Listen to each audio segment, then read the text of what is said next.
Hey, thank you for joining us today. If any of you are new to this, I am just doing some interviews with some China YouTubers and just getting to know a little bit about them, their channel, and then we do a topic. Today's topic will be about running a business in China or starting up one. And if anybody's interested, please share with anybody you know who might be thinking about opening up a business. All right, so my guest today, I think many of you know him. His name is Fernando, and here, why don't I just add him to the stream? Hey, hello, how are hello. you, man? Good to see you. Thank you for inviting me to your show. Good. Waking up here in China, bit cold. Yeah. Hopefully it's not too early for you. It's your day off, eh? Yeah, so I tried to sleep in a little bit. So I'm like, oh, I gotta get up for Michael. That's good. Okay, so let's get on with questions here. Why did you start your YouTube channel? Actually, when did you start it and why? When?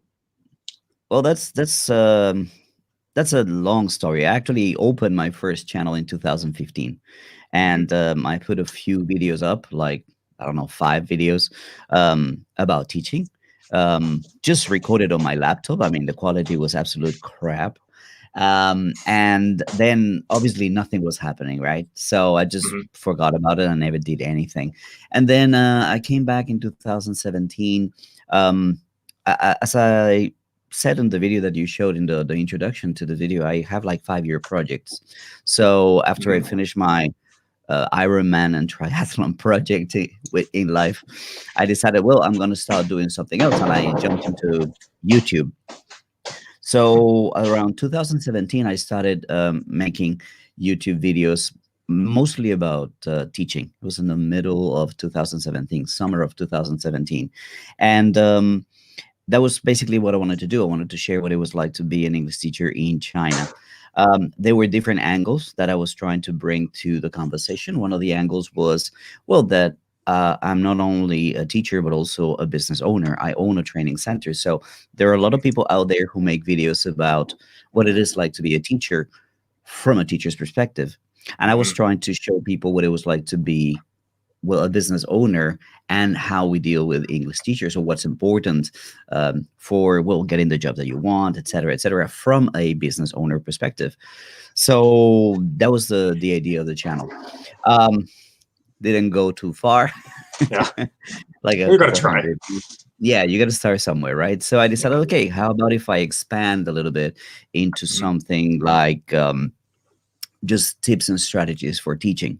So it's more global. It could be used by any English teacher anywhere in the world. And that picked up a little bit more steam. But after that, basically, I just started getting really bothered by a lot of content that was coming from other YouTubers, other content creators outside of China, about China. And I felt dragged into a conversation where I am right now, hoping to show and kind of like explain China a little bit better to people out there. So that's where I am right now. And this is why my channel changed names. I met Lee Barrett in early December last year. And the first thing he said when he shook my hand, you know what your problem is? And I'm like, what? They're like, your name. And I'm like, what's wrong with my name? Should I call my dad or what? They're like, no, your channel name, China Teacher. When people see that, they think that this is going to be about teaching. Yeah. So they don't watch, they don't subscribe, they don't. I'm like, it's got a point. The man's got a point. I'm no longer a channel about teaching. So I abandoned that and went on with FerMuBe, which is my basically like an abbreviation or a game of words with my name, which is Fernando Muñoz Bernal, FerMuBe. All right. And yeah, a lot of people have trouble pronouncing it. There's a FerMuBe. That's what I was thinking. I'm like, FerMuBe? FerMuBe. FerMuBe. Yeah, only one sound in Spanish vowels. E, U, E, FerMuBe. So yeah, that's very quickly my story with my YouTube channel. Awesome. Yeah. Yeah, which makes sense. I mean, after I saw some things popping up, I wanted to give my own voice, right? Not just have the one voice over all the rest. So just letting them know that there's other voices out there.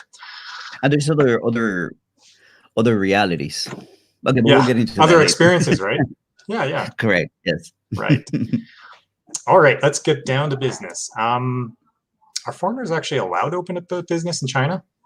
Yes. They've been, well, I've been, perhaps we should start by saying that I've been here since the year 2000. Yeah. The end of the year 2000, but yes, the year 2000. So that's 20 years now. And ever since, foreigners were allowed to open companies. The form of how they are able to open companies it's changed a lot. It used to be they could open joint ventures only. Yeah, so they would invest a lot of money, and they would have to have a Chinese partner with either 50 or 51%, but it was extremely expensive. A lot of factories, a lot of these people that used to have factories, Taiwanese, Singaporean, people from around the area, they used to come and set up factories here in Dongguan, where I live, which is in between Guangzhou and Shenzhen, here in Guangdong area, very close to Hong Kong. So it's always been possible, but it's only been made easier and easier each passing year. I just wanted to I ask you on, on Widget if I could talk about this. Yeah, I was thinking about the last Thursday. We made an interview with my co-host in my other channel, cheap plug, of course, China, where we talk to what we like to call extraordinary, ordinary people who have done something for themselves, being just regular people. So we like to showcase them. And this lady that we interview is a Chinese accountant. Her name is Kathy. And she has helped tons of foreigners set up their small businesses, from restaurants to bars to training centers to whatever, hairdressing salons, all kinds of stuff. And what she was telling us last Thursday is that it's gotten to the point where you can actually set up a company without investment. So you all you need to do is you need to promise or sign a document to say that you will invest a very low amount of money. It used to be millions of dollars. Now it's like 100,000 RMB. So you sign a document saying that you will invest 100,000 RMB over the next 20 years. I mean, if you can't do that, then that's a little, yeah. Yes, 100,000 RMB is what, like $20,000? So what she was trying to tell us, and what we were basically getting the information about, is that it is probably one of the easiest places to open a business right now. And we delve into something really interesting, which is, if you're a YouTuber and you don't have anybody hiring you, you could start a company and then be issued a visa, a work visa, a residence permit, and you know what I mean? And operate legally just as a YouTuber here in the country. That's interesting. Which is, yeah. And then that led us to talk about taxes for foreigners and taxes for YouTubers. So, yeah, well, I'm not going to say everything that we talked about, but we'll leave it so people can check it out after. Exactly. It's going to be out this week. It's you asked me if it's possible for foreigners to open companies, and yes, it is right now one of the easiest places to set up companies. It used to be Hong Kong. People used to go to Hong Kong to set up a company and then set up a representative office here in China, sort of to have a way of staying in the country if they didn't have a job offer from any employer.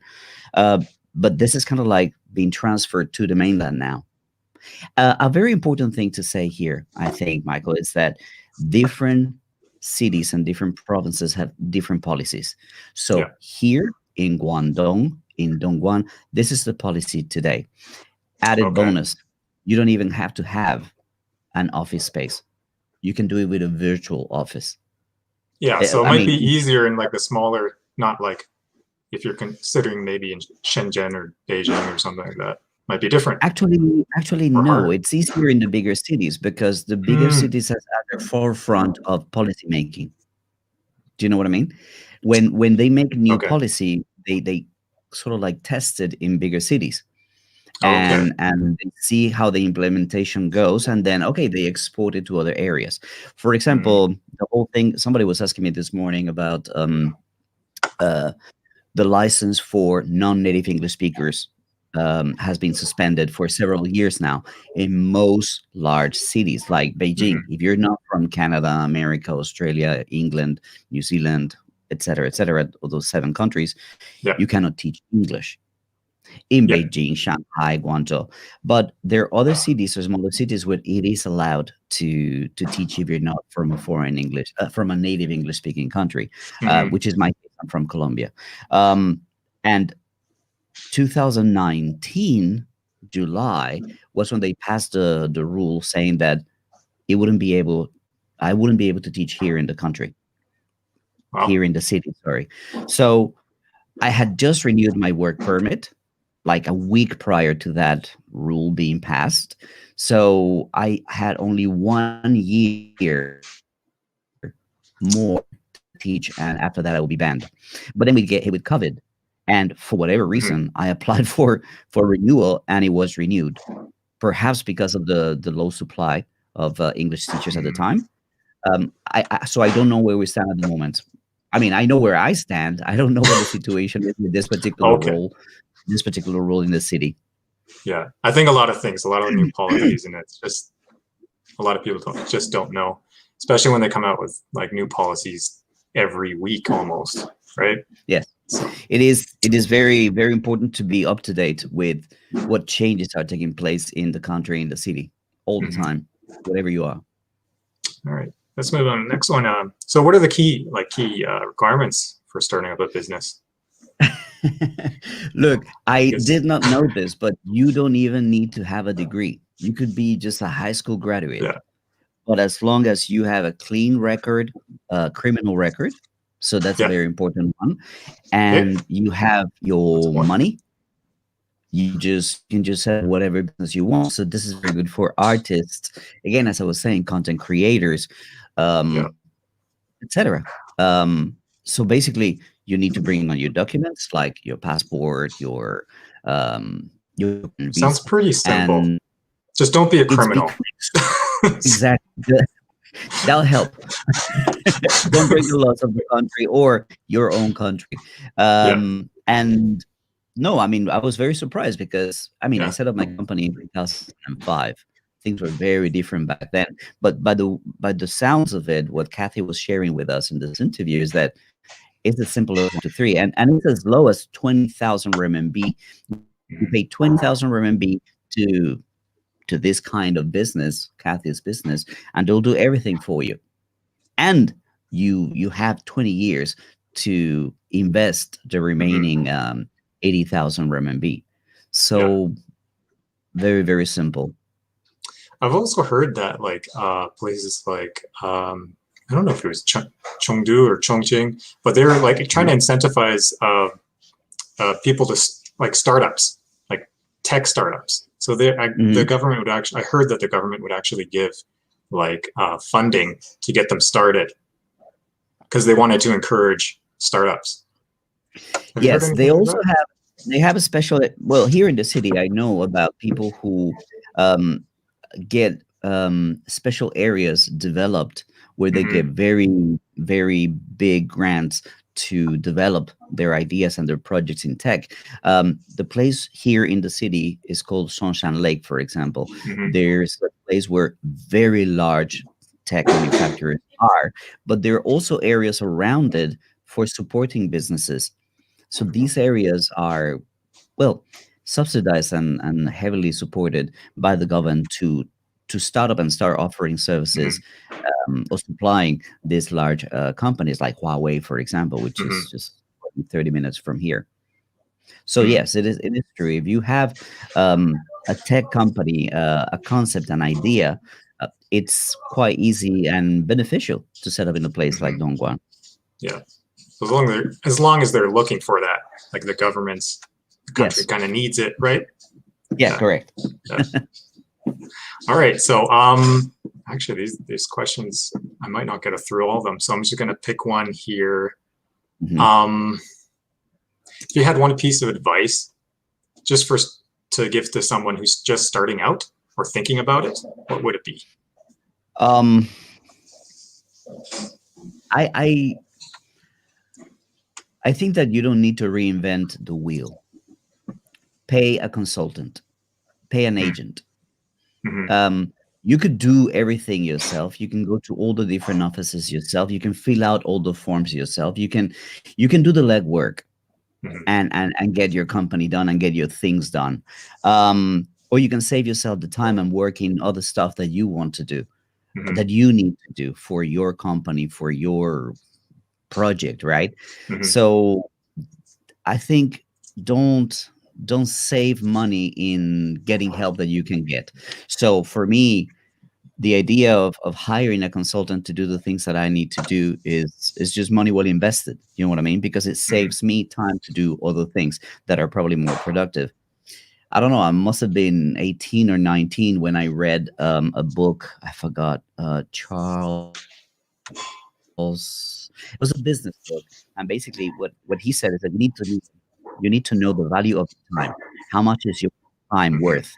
How much do you Yeah. make per hour? And if anything costs less than that value per hour, just hire it because you'll be more Mm-hmm. productive that way. So it's Exactly. something that I've lived by since. I mean, it really influenced my career at the early and tender age of 18. That's actually good. That's good advice for someone. Yeah, for young guys. Yeah, determine how much you earn per hour in all the different income sources that you have. Mm-hmm. And if the cost of a service that would take you time to do, right? Say, I don't know, clean the house. How much will it take you to Mm-hmm. no, honestly, how much will Yeah, it yeah, take you yeah. to clean the house?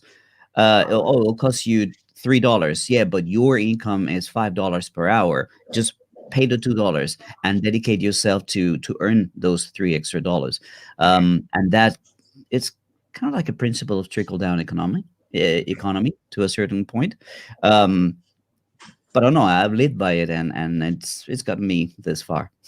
Yeah, and it's doable in China. I mean, even like getting someone to Much clean your more house, doable. it's not expensive at all, and it It's does it's a save a lot of hundred. stress.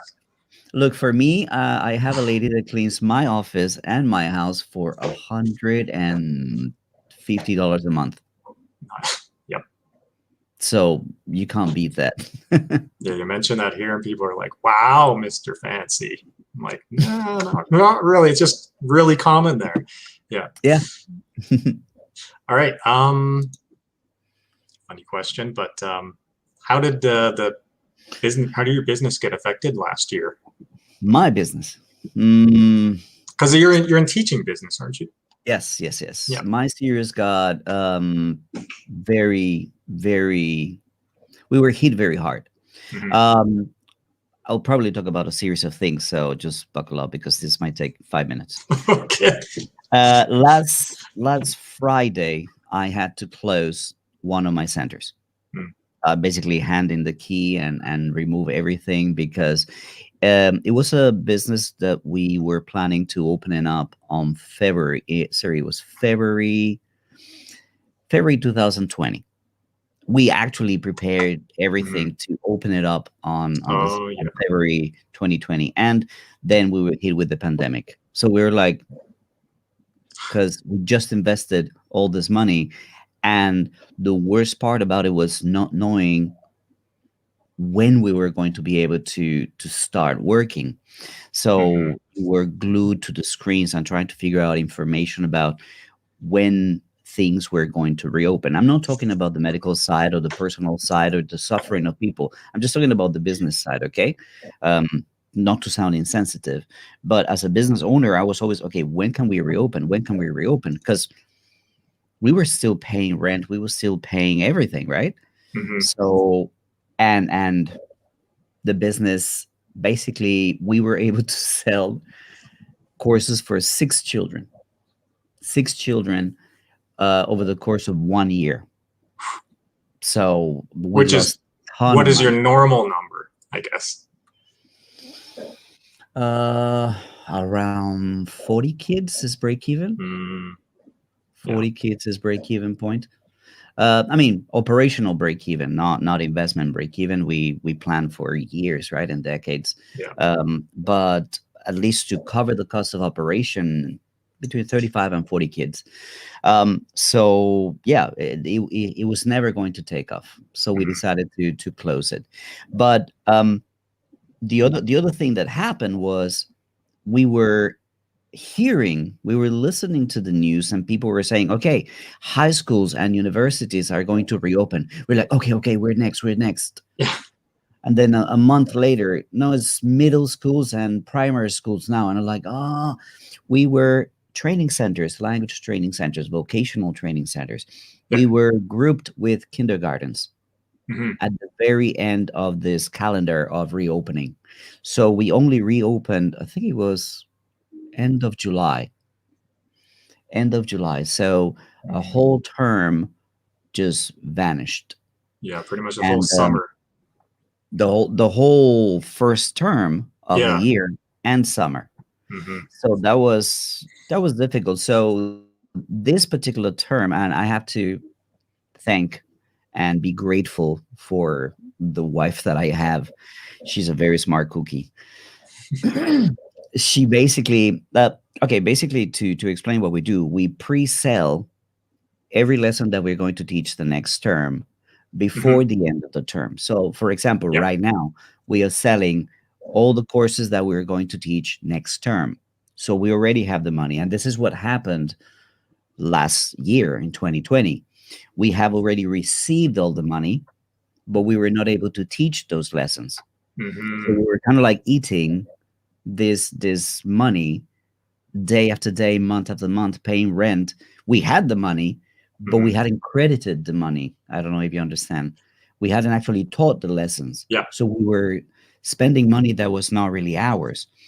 Um, so what we did was when we were allowed to reopen, my wife, who works with me, she's she's like the customer facing side of my company. She came up with a plan, with a schedule, so that we could teach as many lessons as possible in as quick time as possible during the summer. So Mm. we had like 2 or 3 weeks of 9 hours a day, and we were able to teach about 60 or 70% of the lessons that we had sold. Yeah. So when September came in, we were able to bring in some fresh money, Mm. just enough to get us to this particular week where we are closing the center for winter holiday, for Chinese New Year and Spring Festival holiday. And yeah, but it was basically a year of my business gone. Everything was just Mm. trying to stay afloat, trying to stay alive. And yeah, a lot of people don't see, when they see, for example, our YouTube channels, or when they see China, they don't see the suffering of Of small course. businesses like ours. I Mhm. lost a car. We had to sell my wife's car because, do you know what I mean?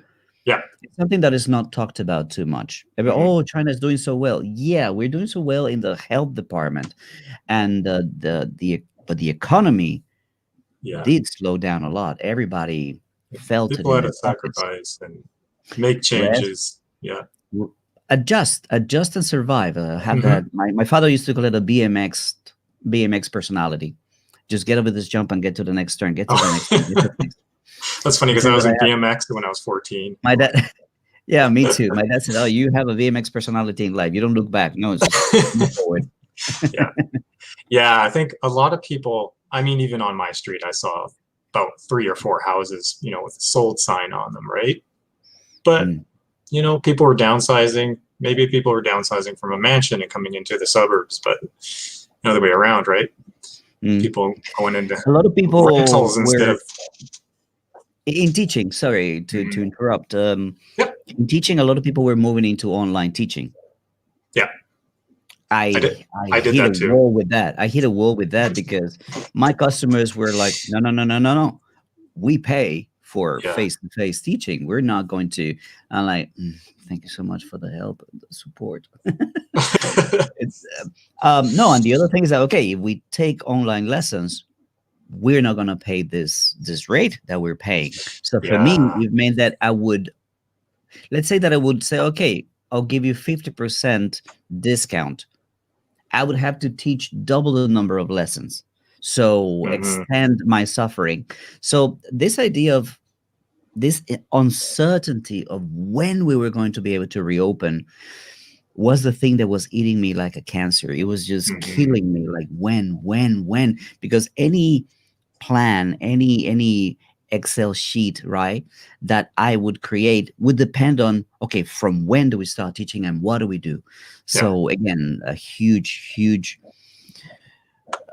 gratitude to my wife, who was really fast on that and helping me with that information. She put something together that is what keeps us here right now. Yeah. Well, Chinese are good at that. My wife's good at that too, knowing how to adapt. When things change so quickly, and also just to like be prepared for those days, right?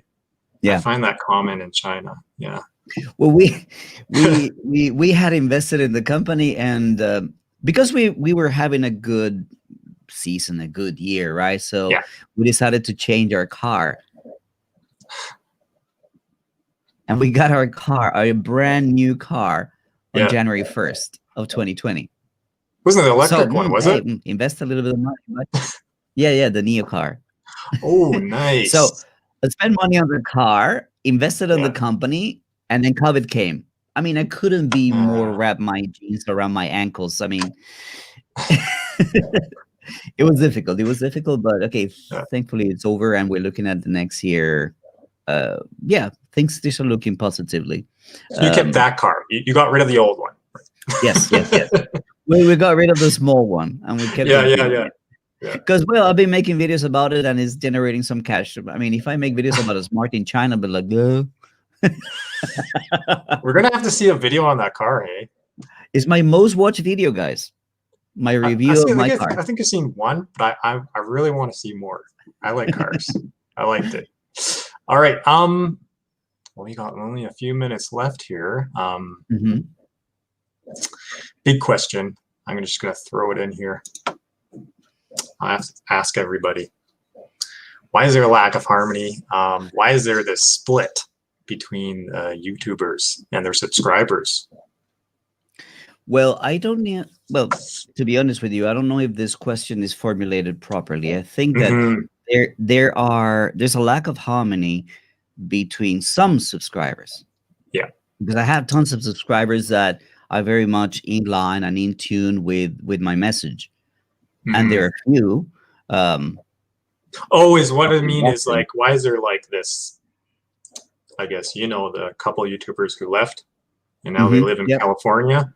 They kind of have their own group of followers, and they're kind of, so this is what I was getting. When we talk about divides, right? I get subscribers from both sides. There's subscribers who are in line and in tune with my message, and there are subscribers or viewers, not necessarily, but subscribers who come from these other channels that have an antagonist view on my message. So I think that the main reason why there is this particular divide is the misinformation. It's a rhetoric. It's a story that sells headlines in the news and mainstream media and newspapers. China. I mean, when you think about the language, right? Yep. Every time they refer to China, it's a regime. And you go to the dictionary, and what is the definition of regime? It's a form of government. Well, they use trigger words, connotation, right? Is the connotation that a regime is a bad term. Yeah. Any form of government is a regime. Authoritarian. Well, if you have authority in the police, in the army, in the law, you have authority. That's authoritarian. So the connotation that has been given to different terms is exploited and used by mainstream media, and they create this narrative that China is this and China is that. The whole communist country is such a scary word, and the funny thing to me is that communism China has been communist or socialist for, well, what, 70 years now? Whatever. Whatever number of years. In 1979, when Deng Xiaoping opened China, how many multinational companies came to China since the reform and opening up? Communism was not scary then.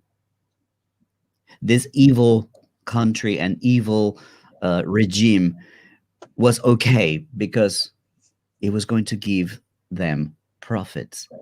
The double standard and the lying is just so, it enrages me.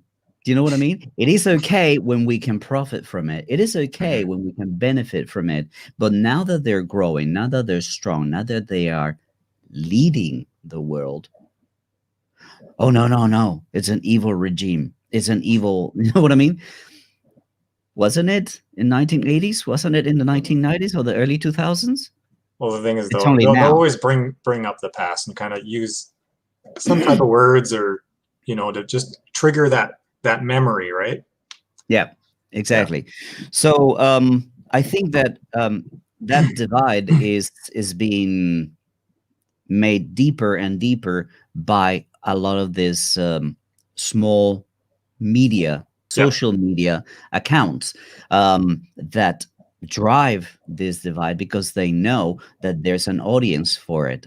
I mean, if they could be talking about making tacos and enchiladas, they would be talking about that. If there were money there, that's what they would do. But there's money in talking about communism and regime and genocide and things that are, just selling fear, because fear, when people are afraid, they'll do whatever you tell them to do.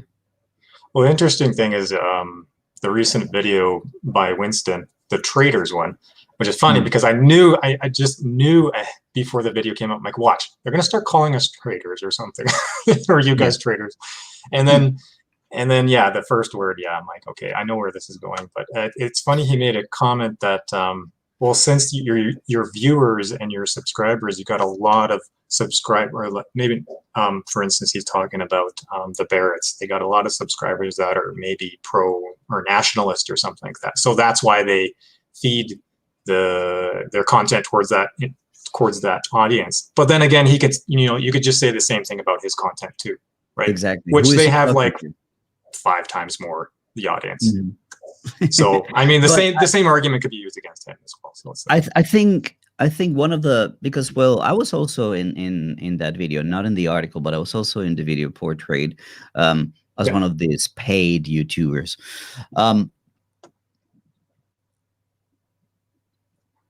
They are becoming, I said it a year ago, how long will it take until the green screen gets old? How long will it take until the green screen gets old? And it's getting old. The numbers are slowing down. They're not growing. Their views are going down. So the fact that they have to make a video about a channel that has 16,000 or 35,000 or 200,000 or 100,000, they have a fraction of what they have, right? It's an indicator of well, they're just struggling. They're struggling. Also, it is going to be very much affected by how the rhetoric is going to change in America. This whole conversation about freedom of expression and freedom of speech is going to come down hard. Can you post things that are just blatant lies in the future? Is that going to be curtailed? Is that going to be, and I made a video about that, who is going to be the arbiter of this? Yeah, a lot of people are questioning this now. Just that idea itself. It's like, who's going to be the one to choose now, since it looks like Facebook and Twitter are kind of choosing, everybody, Twitch, choosing what is going to be the truth there. Right. And well, in the end, as I said at the beginning, it's actually what brought me to this space, to this area of content creation that I'm in right now, because these two guys, they were spewing things that were demonstrably untrue, demonstrably false. And it was not a matter of experience. It was a matter of, that's not true. One of the Opinion. videos that I was like, yeah, like, oh, you can't buy a train ticket if you don't have a Chinese ID, or if you're not Chinese. I'm like, what That's the changed. F are you talking about? What are you talking about? So I got on a I know. train, made a video, and like, there you go. No Chinese I with me. saw All you that. need is your passport. It's so annoying. And Yeah, what was the other one? Oh, you can't work if you marry a Chinese person. that What? doesn't make sense. It's just, Yeah. and I made a video called Racial Linguistics, the language of racism. And this Hmm. is something that they really go deep on. They Oh, I've use noticed. all these triggers. One of the main things that they use, and it was pointed in a group on WeChat, they use the question mark all the time. That video that you talk about the traders Mhm, ends in a question mark. I'm mhm. not saying it. I'm just asking. I didn't actually notice that, Yeah, but but well, unconsciously, yeah, unconsciously, unconsciously. you get it as a, oh, it's just a question. He's asking. It's the most cowardly thing to do. To hide your assertion behind a question, man, just say it. Just if that's what you think, Mhm. say it. Racial linguistic, guys, is something that people need to research more, because all these microaggressions and these little triggers, they talk to you, and the problem is you're not aware of them.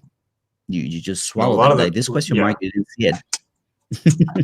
I've noticed a lot of things. Well, That's a it. lot of things that just bugged me was that they're just insensitive in the way they just talk about it, and a lot of the things that some of the things that they would share would be very insensitive, not Mm, really. They kind of make jokes about some people, and it mm. just yeah, just kind of One turned me of off the of their content after that, and just too I much haven't of it. been able I haven't been able to watch them for a very long time, but then their crowd of followers, and this is where we have these viewers and subscribers to come, like the guy that's commenting down here. I'm not even opening the comments because I'm sure I he's haven't even. there. I don't look at them. I'm sure Sorry, he's there I'm not rambling looking there. at the comments till I get to the. I'm actually going to post questions from the audience, but now you've kind of gone Right. over time, but I'm okay with it if you're okay with it. Yeah, I'm okay with it. Sure. Okay. My day up. I'm already up. Okay. Now I lost track. What was we saying? You wanted to do questions from the audience, or Yeah, we well, can just do no. that. Or Um, if you want to finish what you're saying. well, the finish the idea is these two people, they created a reality for themselves, and it made it impossible for them to stay in China. That's basically what it is. I Either would they were agree. not. I mean, the message that they were sending out there was caught by Chinese people, Mhm. and of course, it made their. I'm not saying it's right or wrong. I'm just telling you objectively what happened. When they start talking negative things and saying negative things about China, and their neighbors catch up to this, then they hear like, oh, you're talking shit about my country. Then of course their life becomes miserable. Their lives become not nice experience. They brought that onto themselves. Mhm. Do you know what I mean? I always make a metaphor. So like, look, if I invite you to my home to dinner, and after you leave, you start posting on social media what you think about the decoration of my home, or how neat or disorganized my living room was, or how shitty the food was in my home. I'm not inviting you again. I have That's what another happened to them. analogy. I like. I have this analogy in my head. It was just like your neighbors with the kids. They live across the street. Um, they come over. They want to come and play. They want to. You're kind of interested in you. You're different. Maybe you're from another Mhm. country or something. So they start playing with you. You guys get along great, and playing with your toys and stuff, and sharing toys and getting along great. But then it's time to go home. It's dinner time. They run back across the street and just, hey, mom. Mom asks, hey, how was it? And he starts talking crap. Oh, I don't like this. He does this. He's so weird. All this stuff, just talking trash and then kind of pointing and stuff like that from across the street, and kind of being dishonest, you know. I don't know if that makes sense, but that's what goes on in my head. The dishonest part is the biggest part, because a lot of content that is created is talking about how China is so backwards, and when we're here in the country showing you, oh, check out this building, oh, check out this train, oh, check out this highway, oh, check out this, check out that, and people are like, whoa, whoa, whoa, whoa, that's China? Yeah, that's China. Why don't we have this in our country? Why? Where are our taxes going? Where are our politicians? Where is our government? When they see how developed China is, they start asking themselves questions. And of course, media doesn't want that. The leaders don't want that. So there is a concerted effort to keep China as not as developed as it really, really is. Which I don't see any of that on TV. Exactly. I mean, this new telescope, the most powerful telescope in the world, just opened here in China. China helping Serbia with the vaccine. You don't hear anything of that. Do you know what I'm saying? They build 15,000 beds in 5 days because there's new this spark of COVID here and there. Nobody. I could go on about what's going on here too. I mean, they just came out this month, the requirement to self-quarantine for 2 weeks if you're coming into the country and have a negative result. Like they just did that now. But yeah, year later. I'm like, it's kind of late. What's the point? But, and what you're hitting, okay, just to finish up that idea, is that what you're hitting on now is a population that is tired, that is impoverished, that is fed up. And now you're asking them to quarantine for 14 days. No. If you'd done that a year ago, we would have all been over this by summer. And be clear about it. Even now, there's some rules that are really unclear to people. They say you can only go out for essentials, but a lot of people don't. I know what essentials means, like, you know, groceries, go to the pharmacy, go see the doctor. Not visiting friends and stuff like that. But people still, I don't understand how these people think. They still don't get it. Like, I'm not really sure what essentials means. What do they mean? Like, it's on the news. Yeah. Okay. So yeah, I think that those channels are becoming more and more irrelevant with time. They're still huge, they're still big, combined audiences of 1 million people, but where are they gonna get to next? Just grasping at straws here, I think, when they have to talk about other YouTubers, which they'd never done before. They started doing it lately, but yeah, it's something that they pride themselves not to do. Yeah, I think it's started. I guess we'll leave it at that. Yep. It's been let's get on to here. If there's any questions from the audience, let's see here. Let's skim through this. If there's anything, I don't see any questions, guys, unless you want to pop some up now. Oh, here we got one. Okay, this is Mr. Rainheart. Oh, he's coming from there. Yeah, he's been on future starting an English training center in T3 cities nowadays. Still feasible? Are the glory days over? Look, I made a video. Oh, sorry, I haven't posted it yet, but I'm talking about Xinjiang and Adrian Sands and the whole genocide and all this farce. If there's a place where you could make a lot of money, would be with an English training center in Xinjiang. Because let me tell you what they're trying to do, Mr. Reinhardt. They're trying to develop the western area of China just as they developed all the coastal areas. It's sending all the manufacturing of cheap things and in the future high-tech things to the west, and then send them by rail, which China is one of the best at developing railroads in the world, no doubt about it, to Europe and Africa and the Middle East. And when you do that, you're developing all those areas along the railroad. So this is what the BRI is about, the Belt and Road Initiative. So Xinjiang is very important in developing Hmm. the future of China. I always Yeah, say it's that the along the future of route. China, Yeah. exactly, the future of China runs through Xinjiang. Well, it's also So it's also like a defense mechanism. Like that part of China is pretty barren. There's not many people out there. It's also, if you think about like northern Canada, the Arctic is pretty open to anybody can drive a ship into there, and many times so it's happened, and there's not really much defense, right? There's not much development, I would say, right? So well, that I this is the craziest thing, that the Chinese have invested so much in developing this area. I was around the area in August. Mhm, The highways, the tunnels, they're developing everything mhm, just like they did in Guangdong, like 20, 30 years before is going to boom. yeah, Before, and boom, I mean economically. Um, yeah, it's incredible what they're doing. So they're building highways, they're building schools, they're building factories, and then the reports that come from Adrian Sense is like, oh, why is there so much construction material going to Xinjiang? Well, to build these things, to build the infrastructure. That's why they're doing it. Um, mhm, it's it's um, it's something that I'm going to go a lot more into into detail in my video.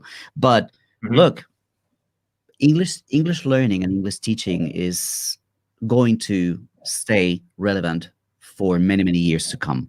mhm, Opening a training center, um, it's a it's a good business.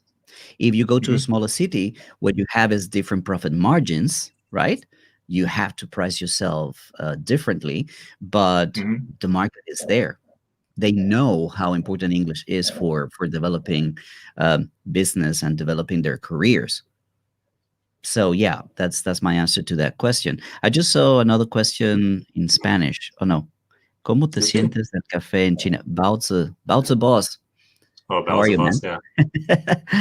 um, ¿Cómo te sientes del café en China? How do you feel about coffee in China?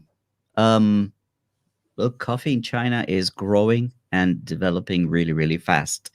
Um, People import coffee from different parts of the world. Mhm. Vietnam has a lot of coffee. It's Brazil good sends a coffee. lot of coffee. And Colombia, we also bring a lot of coffee here. Really? There's So, coffee in Colombia? yeah. So, it's something Yeah. that at first I was like, this is not going to pan out. They Mhm. drink tea all the time. Unless you're in Yunnan. Yeah, like what are you doing? But all of a sudden there's a Starbucks every quarter. They're building one Starbucks across from my garden. And they opened one 2 months ago, a block from there. So it's becoming a lot like, well, like you have it in the West, a Starbucks every block. Mhm. So yeah, coffee is becoming part of a modern image of China. Yeah. If you want to be cool, then you drink Oh coffee. yeah. I just seen recently, if you know Tim Hortons. Yep. It's a Canadian, kind of like a Yeah. Canadian coffee brand. Peter McKinnon always bitches about it. Oh, sorry. Sorry. It's, I mean, it's not the best coffee, but Mhm. it is more of like a gimmick, I guess. In China, it's like a Canadian, you know, thing. So Yeah. it's quite popular there. But yeah, I mean, coffee seems to be all the little coffee shops. I actually prefer all the local ones. Like, there's so many varieties in China to It's go to. interesting Like, so because many popping up, some closing down, new ones popping up, and so it's kind of exciting. Trying out there's all a the very coffee shops. interesting thing is that this is another thing that those two guys used to say, that Chinese people don't have hobbies. It's so much crap. It's so not true. There are some people that are really into coffee here in China, Chinese people. And then Yeah, they bring their own beans and then they roast them themselves and then they make their own. There's a guy a block from here. I should make a video about him. He roasts his own beans and he makes his own coffee. A tiny little shop, okay? He probably yeah. sells 100 coffees a day, but he's really passionate about it.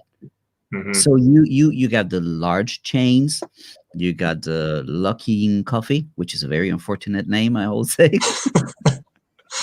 You have your Starbucks, your Tommy Boy, and then you have this small little cafes. So this Yeah, cafe culture is really appeared 5 years ago, 6 years ago, yeah, but and it's it's here to stay.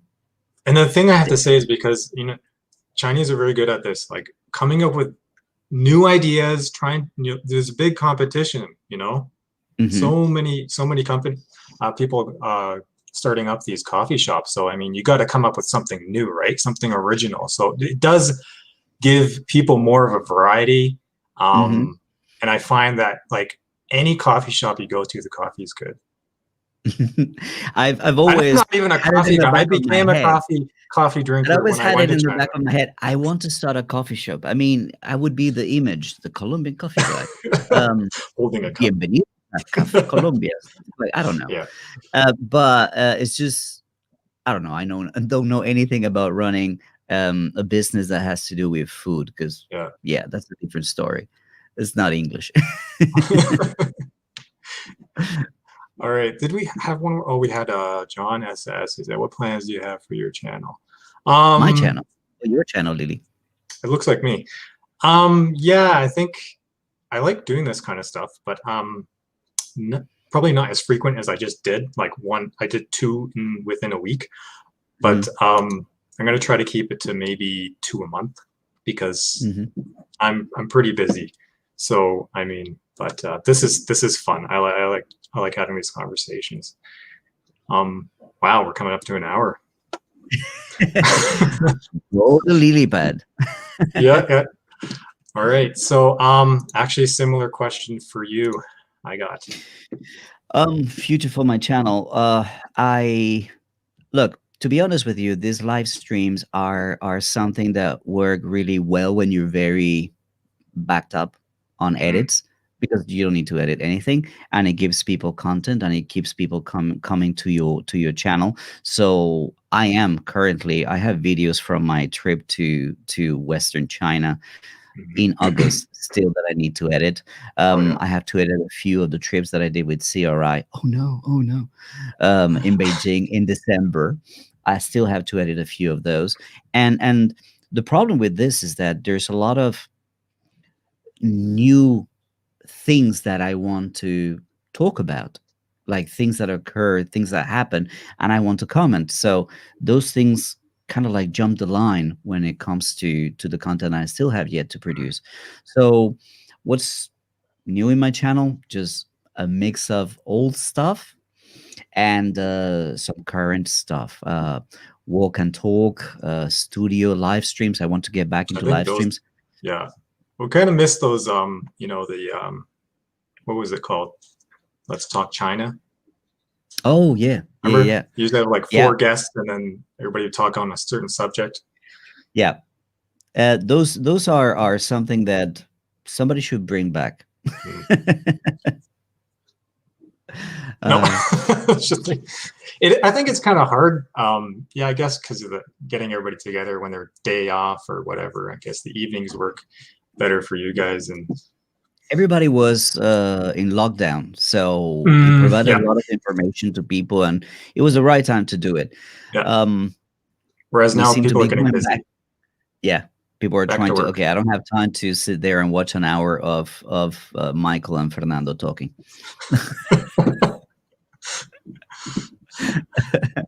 Which was only uh, supposed to be half an hour, guys, but it's been a good hey, conversation. I'm a talker.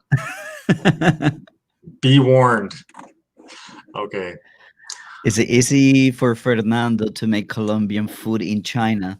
I don't make Colombian food. It's very difficult to find our ingredients. Um, I'm fine with Chinese food and Western food. How can No, you? I the only thing that I do is I smuggle coffee. Legally smuggle, but I do. When my wife and I go back home, well, basically we have because such a long haul flight, we get two 23-kilo bags allowance, and we're two people. So all in all, it's like 100 kilos worth of luggage, Yeah, just and fill your luggage with coffee. we use two for no for They real. don't We use question you two for when you're leaving the country. Where are you taking our coffee? it's like this is my personal stash, man. No, and the Yeah. funny thing is that I use it to when I meet new people, Yeah. like, hey, I Oh, give them yeah, like yeah. half a kilo of coffee, and they're like, Oh, whoa, that's whoa, nice. whoa, like it's a nice. They remember you at least. Oh, you're the coffee Yeah. guy. Yeah, it's a nice Yeah. gift idea. Mhm.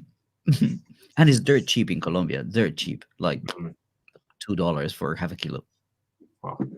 So you can't go wrong with that choice of gift. Fernando, the coffee smuggler.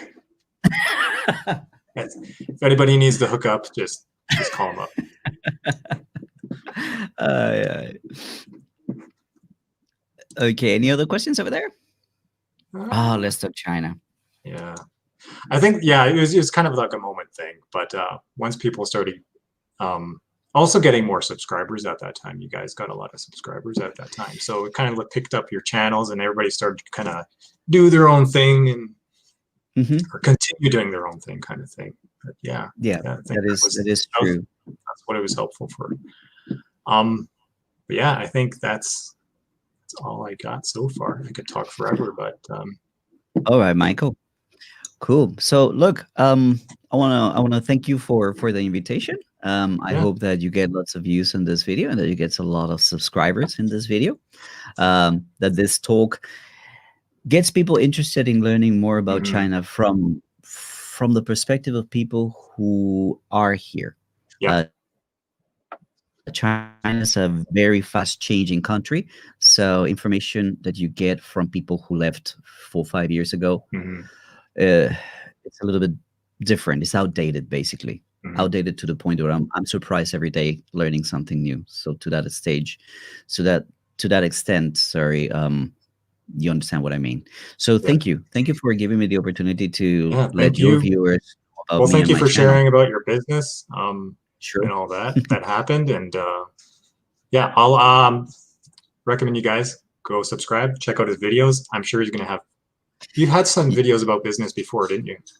Yes, about how Yeah, to price your training center, how to yeah. sell, things like that. Some of the Yeah. things that actually had helped us during this pandemic. So yeah, go check That's them good. out. But you have to go back a couple of years. Okay. All right, guys, go check them out. Give a like. So Thanks for watching. YouTube China Teacher Brand or FerMuBe. All right, Yeah. guys. Thank you. Bye bye. Bye bye.